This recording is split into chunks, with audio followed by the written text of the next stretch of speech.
This is one of the COVID-19 test kits that I got from my government for test kits. So these are the iHealth ones. In these iHealth ones, you get 2 kits per box. And like I said a couple weeks ago, the reason you get 2 kits per box is because you probably need to test twice. Rapid tests are really good at figuring out when you're positive. Sometimes they can give you false negatives. Sorry, the test tube's at the bottom of the box. Okay. So you have 2 full test kits. So all you need is a card. You open that first, and it looks like this. Okay. So you've got your dropper area here, and this is what you'll actually read. If you've ever done a pregnancy test, it's kind of like that, those 2 lines. Okay. Andre's laughing. What Andre laughing for? Because he's never done a pregnancy test. That's probably what it is. That's probably why he's laughing. Go ahead. All right, Meg. Okay. I've seen them. No, yeah, right. Close your mic. You've had some positives before too. So you've got a test tube, and it's got a lid. This lid is kind of a double lid. I'll show you that in a second. They give you a tube of liquid. So you got to cut this open. And this is like kind of like a turkey baster. And you've got your liquid, and it has 2 lines down here at the bottom. What I do is I just pour all this liquid that's in here into your test tube, because if there's not enough liquid in here, it can give you a false negative. Okay. And what's false negative mean? It means that you actually do have COVID, but your test says that you don't. Okay. So you think you're fine. But you're not. Okay. Right. So, okay. So you've got your test tube. I put the lid on because these bottoms are not super great. So you've got your test tube ready to go. Okay. Now you're going to take your swab and pop it open. Don't touch the Q-tip end.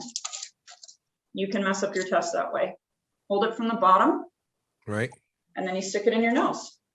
All right. In your nose. In your nose. Yeah. How far up? How far up? So until about here. You know, you got that bend in your nose. So right. Okay. Go about 3/4. Just go about, okay, up to the bend. Go up to the bend, but where your glasses come up, right in there area.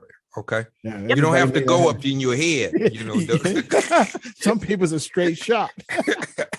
Are you doing both noses? You have to do both sides of your nose. And what I'm doing, I stick it in and I circle it 1, 2, 3, 4, 5. Because I'm paranoid, I hold it for 5 seconds to make sure that I actually have all my tests on there. So then you've got your swab, your test tube. It says to bang it on the table. I don't know why, but it says to bang it on the table before you put the swab in. Put your swab in and you swirl it around down in the liquid 15 times. You know, we told people rapid tests, and right now I'm realizing it's not as rapid as people are going to think. It's rapid. Yeah. Yes, it's rapid. We're adjusting expectations. I think it's very helpful. Comparatively speaking, Dr. T. Absolutely. It's 24 hours or 48 or a week. Right.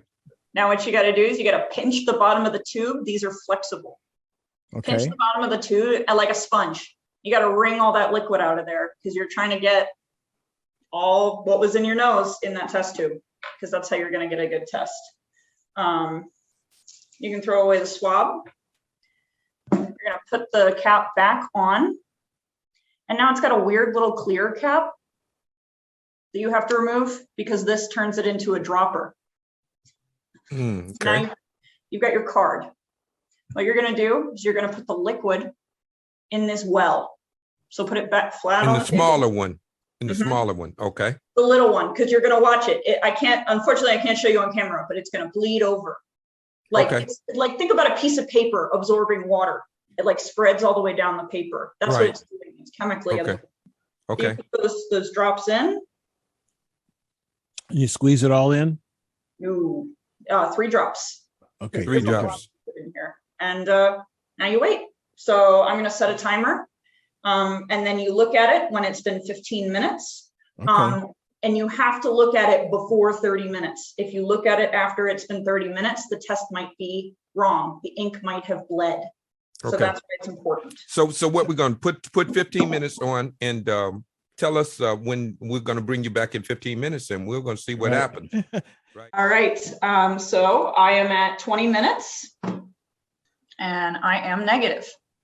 Because So- there's nothing there, no colors there. That's why. Thank you. Thank you. I Okay, didn't we'll have my clap date first. this weekend. So you see the C line and there's a T line. This C line tells you that the test is working. Because what if we had a test that had no lines that showed up at all when you used it? You wouldn't know Okay. if that was a dead test or not. So Okay. you might think you're negative, but the test's broken. So this one, that's your control line. And then the T is the test line. So Okay. since there's no line there, if there had even been a faint line, if I could even tell where that line is on a test, I consider it positive, right? Okay. So if you're negative, but you feel sick tomorrow, do it again. You got 2 tests in that kit. If you tested positive, get your mask back on, tell your roommates, tell everybody you live with, tell everybody you've seen in the past week, and stay home. Call your doctor, tell your doctor that you're positive. Your doctor might have you come take a PCR. Your doctor might have to call the health department by law and tell them that you are positive. So don't just throw it in the trash. There's a lot you have to do if you've got a positive test.